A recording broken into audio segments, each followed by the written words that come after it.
ಧಾರವಾಡದಲ್ಲಿ ನಾಟಕ ಪ್ರದರ್ಶನ ಉದ್ಘಾಟನೆ ಗಲಾಟೆ ವಿಚಾರ ಪ್ರಸ್ತಾಪಿಸಿದ ಬಸವರಾಜ ಹೊರಟ್ಟಿ. ನೋಡಿ, ನಾಟಕ ಪ್ರದರ್ಶನದ ಉದ್ಘಾಟನೆ ಸಮಯದಲ್ಲಿ ವಿಧಾನ ಪರಿಷತ್ನ ಸಭಾಪತಿ ಬಸವರಾಜ ಹೊರಟ್ಟಿ ಅವರು ಪರಿಷತ್ನಲ್ಲಿ ಕಲಾಪದ ಸಮಯದಲ್ಲಿ ಆದಂತ ಗಲಾಟೆಯನ್ನ ಪ್ರಸ್ತಾಪ ಮಾಡಿದ್ದಾರೆ. ಸಿಟಿ ರವಿ ಮತ್ತೆ ಹೆಬ್ಬಾಳ್ಕರ್ ವಿಚಾರವನ್ನ ಪ್ರಸ್ತಾಪ ಮಾಡಿ ನಗೆ ಚಟಾಕಿಯನ್ನು ಹಾರಿಸಿದ್ದಾರೆ ಬಸವರಾಜ ಹೊರಟ್ಟಿ. ನಾನು ಇಲ್ಲಿ ನಾಟಕವನ್ನ ನೋಡುವುದಿಲ್ಲ, ಯಾಕಂದ್ರೆ ನಮ್ಮದು ದೊಡ್ಡ ನಾಟಕ ನಡೆದೈತಿ ಅಂತ ಹೇಳಿದ್ದಾರೆ. ಅಂದಿನ ರಾಜಕಾರಣ ಬೇರೆ, ಇವತ್ತಿನ ರಾಜಕಾರಣವೇ ಬೇರೆ. ಸಭಾಪತಿಯಾಗಿ ಜವಾಬ್ದಾರಿ ನಿಭಾಯಿಸೋದು ಬಹಳ ಕಷ್ಟ. ವಿಧಾನ ಪರಿಷತ್ ಸಭಾಪತಿ ಬಸವರಾಜ ಹೊರಟ್ಟಿ ಅವರು ಹಿಂಗಂತ ಹೇಳಿಕೆಯನ್ನು ಕೊಟ್ಟಿದ್ದಾರೆ. ನಮ್ಮದೇ ದೊಡ್ಡ ನಾಟಕ ಆಗೈತಿ ಅಂತೇಳಿ ಹೇಳಿದ್ದಾರೆ. ಧಾರವಾಡದಲ್ಲಿ ನಾಟಕ ಪ್ರದರ್ಶನದ ವೇಳೆ ಕಲಾಪದಲ್ಲಿ ಆದಂಥ ಗಲಾಟೆ ವಿಚಾರವನ್ನು ಪ್ರಸ್ತಾಪ ಮಾಡಿ ಬಸವರಾಜ ಹೊರಟ್ಟಿ ಅವರು ಲಕ್ಷ್ಮೀ ಹೆಬ್ಬಾಳ್ಕರ್ ಮತ್ತೆ ಸಿಟಿ ರವಿ ಅವರ ಗಲಾಟೆ ವಿಚಾರವನ್ನು ಪ್ರಸ್ತಾಪಿಸಿದ್ದಾರೆ. ನಾಟಕ ನಮ್ದು ಒಂದು ನಾಟಕ ಹೇಳ್ತಾರೆ. ನಾವು 8 ಜನ ಕುಂತಿರೋದಿಲ್ಲ, ಎಲ್ಲರೂ ಒಂದೊಂದು ನಮಗೆ ನಾಟಕನೇ ಇರ್ತಾವೆ. ಈಗಿನ ಕಾಲಕ್ಕೆ ಮೊದಲಿನ ಕಾಲಕ್ಕೆ ಹಂಗಿರಲಿಲ್ಲ. ಇವತ್ತಿನ ಪರಿಸ್ಥಿತಿಯಾಗಿ ನಿರ್ಮಾಣ ಆಗಿದೆ. ಯಾರಾದ್ರೂ ತಪ್ಪು ಸರಿ ಅಂತ ಹೇಳಂಗಿಲ್ಲ. ಅವತ್ತಿನ ಕಾಲದಲ್ಲಿರುವಂಥ ಈಗ ನಾವು ಹೇಳ್ತೇವೆ, ಅವತ್ತಿನ ರಾಜಕಾರಣಗಳ ಬಗ್ಗೆ ನಾನು ಹೇಳಿದ್ದು ಬಹಳ ಕುಟುಂಬ ಅವರು ಇದಕ್ಕೆ ಬಂದಿದ್ರು. ಅವತ್ತಿನ ರಾಜಕಾರಣದಲ್ಲಿ ಸೀಮಿತವಾಗಿ ವಿಧಾನಸಭೆ ಹೊರಗೆ ಬಂದಂಥ ಎಲ್ಲ ಫ್ರೆಂಡ್ಸು ಈಗಿಲ್ಲ. ಈಗ ನೋಡಿದ್ದಾರೆ ನೀವು ಇನ್ನೂ ಬರಾದಿರ್ತೀವಿ ಟಿ ವಿ ಒಳಗೆ. ನಿನ್ನೆ ಘಟನೆಯನ್ನು ನೀವು ನೋಡಿರ್ಬೋದು.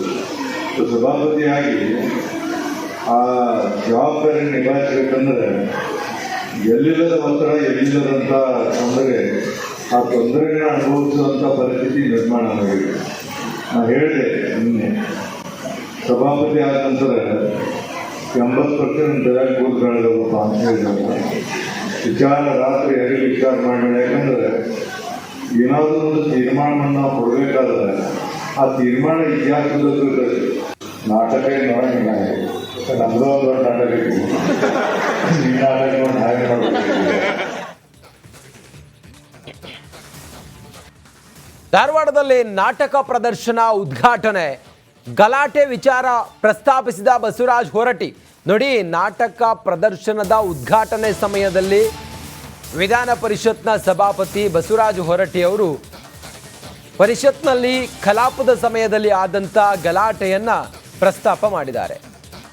ಸಿಟಿ ರವಿ ಮತ್ತೆ ಹೆಬ್ಬಾಳ್ಕರ್ ವಿಚಾರವನ್ನ ಪ್ರಸ್ತಾಪ ಮಾಡಿ ನಗೆ ಚಟಾಕಿಯನ್ನು ಹಾರಿಸಿದ್ದಾರೆ ಬಸವರಾಜ ಹೊರಟ್ಟಿ. ನಾನು ಇಲ್ಲಿ ನಾಟಕವನ್ನ ನೋಡುವುದಿಲ್ಲ, ಯಾಕಂದ್ರೆ ನಮ್ಮದು ದೊಡ್ಡ ನಾಟಕ ನಡೆದೈತಿ ಅಂತ ಹೇಳಿದ್ದಾರೆ. ಅಂದಿನ ರಾಜಕಾರಣ ಬೇರೆ, ಇವತ್ತಿನ ರಾಜಕಾರಣವೇ ಬೇರೆ. ಸಭಾಪತಿಯಾಗಿ ಜವಾಬ್ದಾರಿ ನಿಭಾಯಿಸೋದು ಬಹಳ ಕಷ್ಟ. ವಿಧಾನ ಪರಿಷತ್ ಸಭಾಪತಿ ಬಸವರಾಜ ಹೊರಟ್ಟಿ ಅವರು ಹಿಂಗಂತ ಹೇಳಿಕೆಯನ್ನು ಕೊಟ್ಟಿದ್ದಾರೆ. ನಮ್ಮದೇ ದೊಡ್ಡ ನಾಟಕ ಆಗೈತಿ ಅಂತೇಳಿ ಹೇಳಿದ್ದಾರೆ. ಧಾರವಾಡದಲ್ಲಿ ನಾಟಕ ಪ್ರದರ್ಶನದ ವೇಳೆ ಕಲಾಪದಲ್ಲಿ ಆದಂಥ ಗಲಾಟೆ ವಿಚಾರವನ್ನು ಪ್ರಸ್ತಾಪ ಮಾಡಿ ಬಸವರಾಜ ಹೊರಟ್ಟಿ ಅವರು ಲಕ್ಷ್ಮೀ ಹೆಬ್ಬಾಳ್ಕರ್ ಮತ್ತೆ ಸಿಟಿ ರವಿ ಅವರ ಗಲಾಟೆ ವಿಚಾರವನ್ನು ಪ್ರಸ್ತಾಪಿಸಿದ್ದಾರೆ. ನಾಟಕ ನೋಡಂಗಿಲ್ಲ.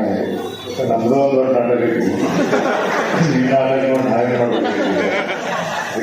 ಹೇಳ್ತಾರೆ, ನಾವು 8 ಜನ ಕುಂತಿರೋದಿಲ್ಲ, ಎಲ್ಲರೂ ಒಂದೊಂದು ನಮಗೆ ನಾಟಕನೇ ಇರ್ತಾವೆ. ಈಗಿನ ಕಾಲಕ್ಕೆ ಮೊದಲಿನ ಕಾಲಕ್ಕೆ ಹಂಗಿರಲಿಲ್ಲ. ಇವತ್ತಿನ ಪರಿಸ್ಥಿತಿಯಾಗಿ ನಿರ್ಮಾಣ ಆಗಿದೆ. ಯಾರಾದ್ರೂ ತಪ್ಪು ಸರಿ ಅಂತ ಹೇಳಂಗಿಲ್ಲ. ಅವತ್ತಿನ ಕಾಲದಲ್ಲಿರುವಂಥ ಈಗ ನಾವು ಹೇಳ್ತೇವೆ, ಅವತ್ತಿನ ರಾಜಕಾರಣಗಳ ಬಗ್ಗೆ ನಾನು ಹೇಳಿದ್ದು ಬಹಳ ಕುಟುಂಬ ಅವರು ಇದಕ್ಕೆ ಬಂದಿದ್ರು. ಅವತ್ತಿನ ರಾಜಕಾರಣದಲ್ಲಿ ಸೀಮಿತವಾಗಿ ವಿಧಾನಸಭೆ ಹೊರಗೆ ಬಂದಂಥ ಎಲ್ಲ ಫ್ರೆಂಡ್ಸು ಈಗಿಲ್ಲ. ಈಗ ನೋಡಿದ್ದಾರೆ ನೀವು ಇನ್ನೂ ಬರಾದಿರ್ತೀವಿ ಟಿ ವಿ ಒಳಗೆ. ನಿನ್ನೆ ಘಟನೆಯನ್ನು ನೀವು ನೋಡಿರ್ಬೋದು. ಸಭಾಪತಿಯಾಗಿ ಆ ಜವಾಬ್ದಾರಿ ನಿಭಾಯಿಸಬೇಕಂದ್ರೆ ಎಲ್ಲಿಲ್ಲದ ಒತ್ತಡ, ಎಲ್ಲಿಲ್ಲದಂಥ ತೊಂದರೆ, ಆ ತೊಂದರೆಗಳನ್ನ ಅನುಭವಿಸುವಂಥ ಪರಿಸ್ಥಿತಿ ನಿರ್ಮಾಣ ಆಗಿದೆ.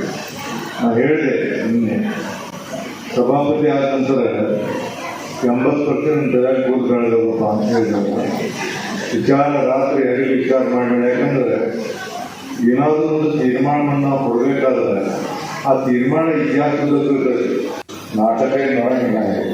ನಮ್ದು ಒಂದು ದೊಡ್ಡ ನಾಟಕ ಈ ನಾಟಕವನ್ನು ಹಾಗೆ ಮಾಡಬೇಕು. ಸೊ 11 ಪ್ರೈಮ್ಗೆ ಸ್ವಾಗತ. ನಾನು ರಂಜಿತ್ ಶಿರಿಯಾರ್. ರಿಪಬ್ಲಿಕ್ ಕನ್ನಡಕ್ಕೆ ಸಿಟಿ ರವಿ ಧರ್ಮಪತ್ನಿ ಎಕ್ಸ್ಕ್ಲೂಸಿವ್ ಆಗಿ ಮಾತಾಡಿದ್ದಾರೆ. ಹೆಣ್ಣು ಮಕ್ಕಳ ಬಗ್ಗೆ ಸಿಟಿ ರವಿ ಅವರು ಆ ರೀತಿ ಮಾತಾಡಲ್ಲ. ಅವಹೇಳನಕಾರಿಯಾಗಿ ಸಿಟಿ ರವಿ ಅವರು ಲಕ್ಷ್ಮೀ ಹೆಬ್ಬಾಳ್ಕರ್ ಅವರ ಬಗ್ಗೆ ಮಾತನಾಡಿದ್ರು ಅನ್ನುವ ವಿಚಾರ ಕೋಲಾಹಲವನ್ನು ಸೃಷ್ಟಿ ಮಾಡಿ ಮಧ್ಯಂತರ ಜಾಮೀನು ಸಿಟಿ ರವಿ ಅವರಿಗೆ ಏನು ಲಭಿಸಿದೆಯಲ್ಲ, ಇದರ ಬಗ್ಗೆ ಸಿಟಿ ರವಿ ಅವರ ಧರ್ಮಪತ್ನಿ ಅವರನ್ನು ಮಾತಾಡಿಸಿದಾಗ ರಿಪಬ್ಲಿಕ್ ಕನ್ನಡ ಎಕ್ಸ್ಕ್ಲೂಸಿವ್ ಆಗಿ ನಾವು ಅವ್ರ ಜೊತೆಲಿ ಮಾತಾಡಿದಾಗ ಅವ್ರು ಹೇಳಿರೋದು, ಮಹಿಳೆಯರ ಬಗ್ಗೆ ಅವರು ಈ ರೀತಿ ಮಾತಾಡಲ್ಲ. ಅವರು ಸಂಪರ್ಕಕ್ಕೆ ಸಿಗದಿದ್ದಾಗ ಆತಂಕ ಆಗಿತ್ತು. ಲೈವ್ ಲೊಕೇಶನ್ ನೋಡಿದಾಗ ಬೇರೆ ಬೇರೆ ಸ್ಥಳ ತೋರಿಸಿತ್ತು. ಆರ್ ಅಶೋಕ್, ವಿಜೇಂದ್ರ ಧೈರ್ಯ ತುಂಬಿದ್ರು. ಇಂದು ಬೆಂಗಳೂರಿಗೆ ಹೋಗ್ತಾರೆ, ನಾಳೆ ಮಂಡ್ಯ ಕಾರ್ಯಕ್ರಮದಲ್ಲಿ ಭಾಗಿಯಾಗ್ತಾರೆ. ಆಸ್ಪತ್ರೆಗೆ ಹೋಗಿ ಟ್ರೀಟ್ಮೆಂಟನ್ನು ತೆಗೆದುಕೊಳ್ಳಲು ಹೇಳಿದೆ. ಚಿಕ್ಕಮಗಳೂರಲ್ಲಿ ಸಿಟಿ ರವಿ ಪತ್ನಿ ಪಲ್ಲವಿ ಹಿಂಗಂತ ಹೇಳಿಕೆಯನ್ನು ಕೊಟ್ಟಿದ್ದಾರೆ. ಸೊ ಬೇಗ ಆರೋಪ ಮಾಡಿದ್ದಾರೆ, ಹೆಣ್ಮಕ್ಳು ಅಲ್ಲ. ಸೊ ಹಾಗಾಗಿ ಸಿಟಿ ರವಿ ಹಂಗಂದ್ರು ಅಂತ ಖಂಡಿತವಾಗ್ಲೂ ಅವ್ರು ಆ ಪದ ಬಳಸಿರಲ್ಲ. ಯಾಕೆ ಅಂತಂದರೆ ನಾನು ಅವ್ರನ್ನ ಹತ್ರದಿಂದ ನೋಡಿದ್ದೀನಿ, ಹೆಣ್ಮಕ್ಳನ್ನ ಎಷ್ಟು ಗೌರವವಾಗಿ ನಡೆಸ್ಕೊಳ್ತಾರೆ ಅಂತ. ನನಗೆ ಅಶೋಕಣ್ಣನೂ ಮಾತಾಡಿದ್ರು, ರಾಜ್ಯಾಧ್ಯಕ್ಷರು ಮಾತಾಡಿದ್ರು ನನ್ನ ಜೊತೆ. ಆವಾಗ ಸ್ವಲ್ಪ ಸಮಾಧಾನ ಆಯಿತು. ಅವರು IB ಹತ್ರ ಇದ್ದೀವಮ್ಮ, ನಮಗೆ ಇಲ್ಲೇ ಇದು ಮಾಡ್ತಾ ಇದು ಆರ್ಡರ್ ಕಾಪಿ ಸಿಕ್ತು ಅಂತ ಅವ್ರು ಹೇಳಿದ್ರು. ಆವಾಗ ನಮ್ಗೆ ಸಮಾಧಾನ ಆಯ್ತು ಸ್ವಲ್ಪ. ಅಂದರೆ ನಾಳೆ ಚಿಕ್ಕಮಗಳೂರಿಗೆ ಬರ್ತಾರೆ, ಬೆಂಗಳೂರಿಗೆ ಹೋಗ್ತಾರೆ, ಮತ್ತು ಏನು ಬೇರೆ ಏನಾದ್ರು ಕಾರ್ಯಕ್ರಮದಲ್ಲಿ ಭಾಗಿಯಾಗ್ತಾರೆ, ಅದ್ರ ಬಗ್ಗೆ ಏನಾದ್ರು ಮಾತನಾಡಿದ್ರೆ? ಇಲ್ಲ, ನಾನು ನಾಳೆ ಬರ್ತೀನಿ ಚಿಕ್ಕಮಗಳೂರಿಗೆ ಅಂತ ಅಂದ್ರು ಅಷ್ಟು. ಸೊ 11 ಪ್ರೈಮ್ಗೆ ಸ್ವಾಗತ. ನಾನು ರಂಜಿತ್ ಶಿರಿಯಾರ್. ರಿಪಬ್ಲಿಕ್ ಕನ್ನಡಕ್ಕೆ ಸಿಟಿ ರವಿ ಧರ್ಮಪತ್ನಿ ಎಕ್ಸ್ಕ್ಲೂಸಿವ್ ಆಗಿ ಮಾತಾಡಿದ್ದಾರೆ. ಹೆಣ್ಣು ಮಕ್ಕಳ ಬಗ್ಗೆ ಸಿಟಿ ರವಿ ಅವರು ಆ ರೀತಿ ಮಾತಾಡಲ್ಲ.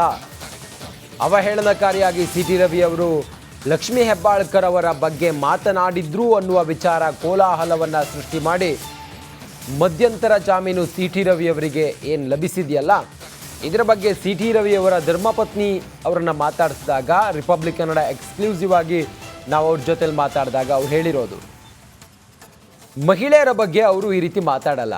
ಅವರು ಸಂಪರ್ಕಕ್ಕೆ ಸಿಗದಿದ್ದಾಗ ಆತಂಕ ಆಗಿತ್ತು. ಲೈವ್ ಲೊಕೇಶನ್ ನೋಡಿದಾಗ ಬೇರೆ ಬೇರೆ ಸ್ಥಳ ತೋರಿಸಿತ್ತು. ಆರ್ ಅಶೋಕ್, ವಿಜೇಂದ್ರ ಧೈರ್ಯ ತುಂಬಿದ್ರು. ಇಂದು ಬೆಂಗಳೂರಿಗೆ ಹೋಗ್ತಾರೆ, ನಾಳೆ ಮಂಡ್ಯ ಕಾರ್ಯಕ್ರಮದಲ್ಲಿ ಭಾಗಿಯಾಗ್ತಾರೆ. ಆಸ್ಪತ್ರೆಗೆ ಹೋಗಿ ಟ್ರೀಟ್ಮೆಂಟನ್ನು ತೆಗೆದುಕೊಳ್ಳಲು ಹೇಳಿದೆ. ಚಿಕ್ಕಮಗಳೂರಲ್ಲಿ ಸಿಟಿ ರವಿ ಪತ್ನಿ ಪಲ್ಲವಿ ಹಿಂಗಂತ ಹೇಳಿಕೆಯನ್ನು ಕೊಟ್ಟಿದ್ದಾರೆ. ಸೊ ಬೇಗ ಆರೋಪ ಮಾಡಿದ್ದಾರೆ, ಹೆಣ್ಮಕ್ಳು ಅಲ್ಲ. ಸೊ ಹಾಗಾಗಿ ಸಿಟಿ ರವಿ ಹಂಗಂದ್ರು ಅಂತ ಖಂಡಿತವಾಗ್ಲೂ ಅವ್ರು ಆ ಪದ ಬಳಸಿರಲ್ಲ. ಯಾಕೆ ಅಂತಂದರೆ ನಾನು ಅವ್ರನ್ನ ಹತ್ರದಿಂದ ನೋಡಿದ್ದೀನಿ, ಹೆಣ್ಮಕ್ಳನ್ನ ಎಷ್ಟು ಗೌರವವಾಗಿ ನಡೆಸ್ಕೊಳ್ತಾರೆ ಅಂತ. ನನಗೆ ಅಶೋಕಣ್ಣನೂ ಮಾತಾಡಿದ್ರು, ರಾಜ್ಯಾಧ್ಯಕ್ಷರು ಮಾತಾಡಿದ್ರು ನನ್ನ ಜೊತೆ. ಆವಾಗ ಸ್ವಲ್ಪ ಸಮಾಧಾನ ಆಯಿತು. ಅವರು IB ಹತ್ರ ಇದ್ದೀವಮ್ಮ, ನಮಗೆ ಇಲ್ಲೇ ಇದು ಮಾಡ್ತಾ ಇದು ಆರ್ಡರ್ ಕಾಪಿ ಸಿಕ್ತು ಅಂತ ಅವ್ರು ಹೇಳಿದ್ರು. ಆವಾಗ ನಮ್ಗೆ ಸಮಾಧಾನ ಆಯ್ತು ಸ್ವಲ್ಪ. ಅಂದರೆ ನಾಳೆ ಚಿಕ್ಕಮಗಳೂರಿಗೆ ಬರ್ತಾರೆ, ಬೆಂಗಳೂರಿಗೆ ಹೋಗ್ತಾರೆ, ಮತ್ತು ಏನು ಬೇರೆ ಏನಾದ್ರು ಕಾರ್ಯಕ್ರಮದಲ್ಲಿ ಭಾಗಿಯಾಗ್ತಾರೆ, ಅದ್ರ ಬಗ್ಗೆ ಏನಾದ್ರು ಮಾತನಾಡಿದ್ರೆ? ಇಲ್ಲ, ನಾನು ನಾಳೆ ಬರ್ತೀನಿ ಚಿಕ್ಕಮಗಳೂರಿಗೆ ಅಂತ ಅಂದ್ರು ಅಷ್ಟು. ಸೊ